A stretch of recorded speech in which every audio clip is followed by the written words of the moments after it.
之前拍咗條片話有啲女仔出賣肉體換嚟錢之後，個人變得高調，變得睇唔起人，呢個行為不可取。咁就有啲網民話啦，喂，出賣肉體都係一個能力嚟㗎，你估出賣肉體唔辛苦㗎？做 AV 啊都要擒高擒低啦。我想講嘅係，其實任何賺錢嘅方式都係一個能力嚟㗎啦。你執個汽水罐有一個能力，你執塊紙皮有一個能力。咁問題係你除衫出賣肉體呢個能力係唔係值得你大肆咁樣去宣揚呢？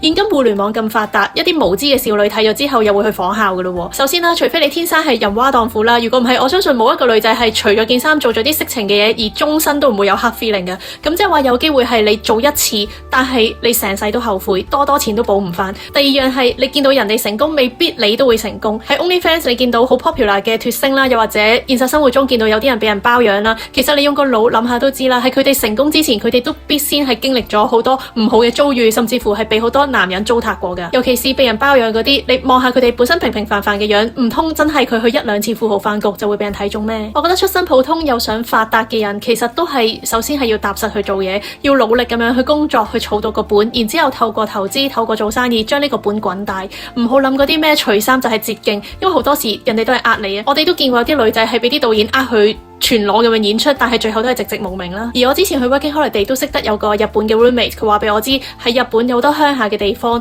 都係有啲女仔係俾人呃去拍 AV 啊，因為啲人會同佢講話你拍 AV 咧就會有好多錢，就會成為明星，但係其實係假嘅。你又認唔認同啲女仔為咗錢去出賣肉體呢？留言話俾我知。